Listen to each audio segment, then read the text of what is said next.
Okay, picture this. You wake up tomorrow, and your heating is just completely busted. There's no thermostat to tweak, no heavy, cozy blanket from IKEA to pull over your shoulders, and absolutely no way you're getting Uber Eats to drop off a hot meal. It is just you, the freezing cold, and the very real possibility that you might not actually make it to spring. Now imagine that's not just a bad weekend power outage. That's just a regular Tuesday. So let's dive into the reality of this. During the last glacial maximum, we're talking roughly 20,000 years ago, the average global temperature was about 6 degrees Celsius colder than it is today. Now, looking at that number, 6 degrees, it kind of doesn't sound like a massive deal, right? But to put that into perspective, that 6-degree drop is the exact difference between a city like London being this bustling modern metropolis and London being completely buried under a kilometer of solid ice. No joke! Welcome to this explainer, Mastering the Ice. If you're here to learn how things actually worked back then, you are totally in the right place. Today, we are going to completely shatter that persistent pop culture myth of the grunting, helpless caveman. Instead, we're going to break down the staggering, almost unbelievable sophistication of our ancestors and see exactly how they conquered the single most unforgiving environment on Earth. To really get their genius, we first need to map out their world. Sea levels were a massive 120 meters lower than they are right now. That means lands that are separated by oceans today, they were just fully connected. Britain was physically attached to Europe, and this vast, sweeping plain called Beringia connected Siberia directly to Alaska. And hey, this frozen landscape wasn't empty either. It was absolutely crawling with giant megafauna.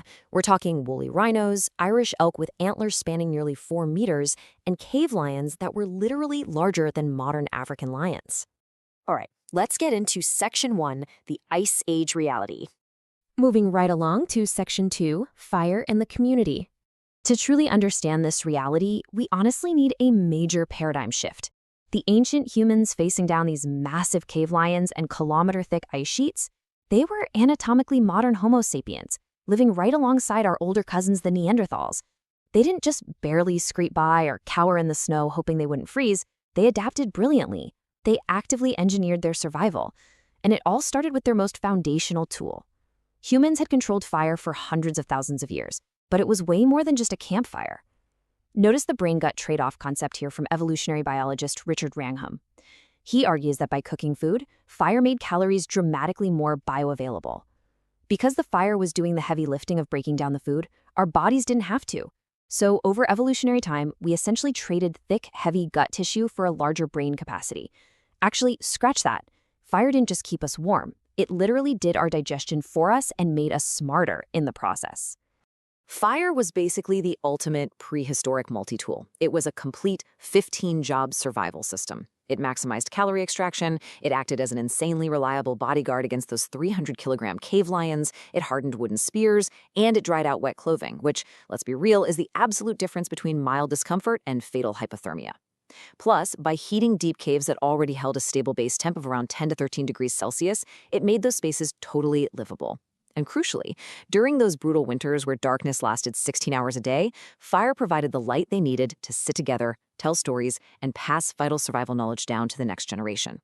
Because of all this, the firekeeper, the person whose literal job was to keep the communal flame alive during a blizzard, was arguably the single most important person in the whole community. And, this brings us to a trope we really need to just dismantle completely. Modern culture absolutely loves the idea of the lone wolf survivalist, right?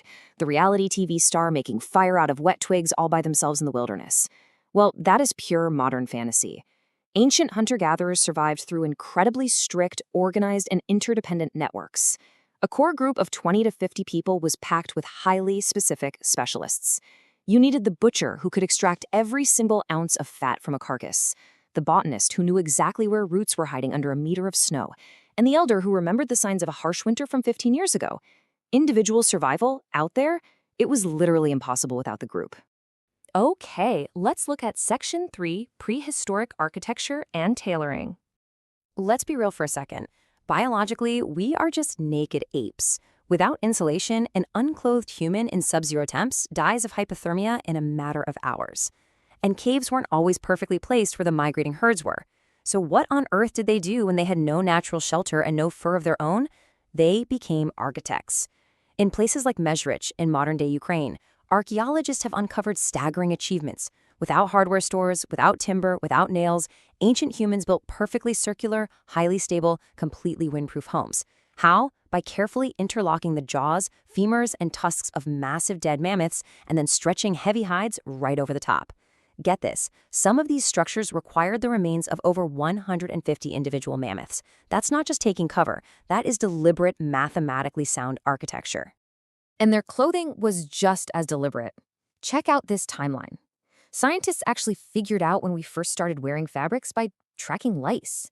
Yeah, lice, body lice, which live in fabric rather than hair, diverged from head lice about 170,000 years ago. But they didn't just stop at wrapping themselves in simple animal skins. By 40,000 years ago, they were carving tiny bone needles with eyes barely a millimeter wide. These were serious precision instruments. And by 34,000 years ago, at the Sungaier burial site in Russia, we see evidence of something truly incredible. This right here brilliantly illustrates their absolute mastery.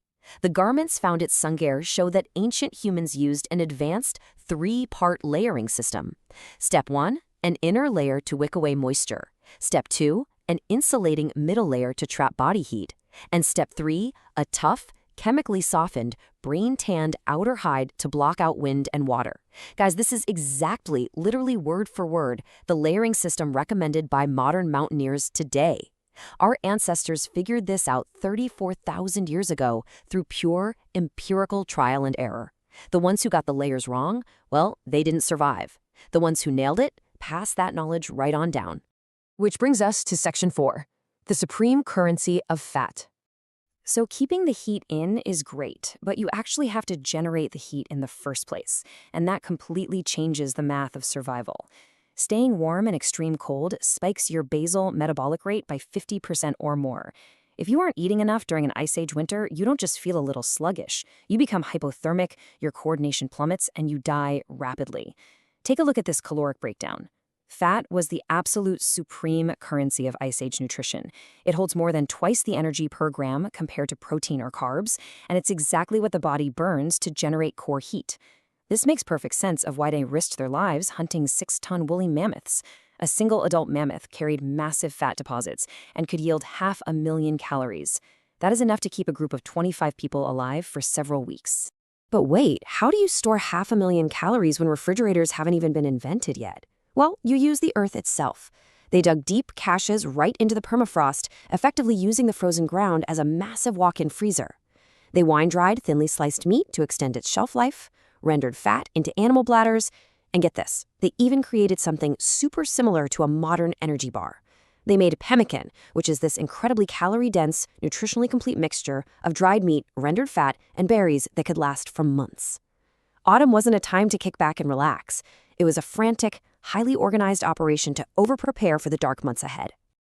Let's wrap up with Section 5, Maps, Art, and Morale. Now, managing the physical landscape was absolutely critical, but managing their own minds, that was what truly ensured the continuation of our species. We often picture ancient humans just wandering aimlessly, following the wind, right? But the archaeological record tells a completely different story. Stone tools have been traced hundreds of kilometers away from where they originated. These people were executing highly coordinated, strategic seasonal migrations. They used accumulated generational mental maps to move into sheltered river valleys precisely when the absolute worst winds hit, converging on the exact spots where game animals would also be taking shelter. They knew exactly where they were going. And they recorded this data permanently. We tend to view those breathtaking 40,000-year-old cave paintings in places like Lascaux, Chauvet, and Altamira as purely spiritual or symbolic art, but we really need to flip the script here. Look at the immense anatomical accuracy in these paintings. Researchers propose that these weren't just pretty decorations, they were databases. They were highly sophisticated visual repositories tracking the seasonal behavioral patterns and physical traits of the megafauna all around them. It was literally survival technology and data storage, recorded on the most permanent medium they had available, solid rock. Finally, they had to survive, well, each other. Think about it. Being confined in a deep cave for months on end, under constant life-or-death stress, that is a perfect recipe for social fragmentation. And they intuitively understood that a group that fragments in a blizzard dies. Period. So they actively managed their morale. We've actually found incredibly crafted bone flutes dating back 40,000 years. They used shared music, ceremony, and ritual to actively cultivate group cohesion and psychological resilience. They survived because they protected their minds every bit as fiercely as they protected their bodies. So our ancient ancestors were not just passively enduring their brutal environment. They were actively, intelligently, and collectively managing the whole shebang. They engineered complex housing, they mastered thermodynamics, they preserved food on an industrial scale, and they protected their mental health. Today, well, we've traded all of that raw mastery and deep connection to the environment for central heating, Gore-Tex jackets, and the ability to order soup from a screen at midnight. It's a tremendous trade for sure, but it does leave you wondering, doesn't it? What incredible human capabilities did we leave behind in the ice? Thanks for joining this explainer, and keep questioning the world around you.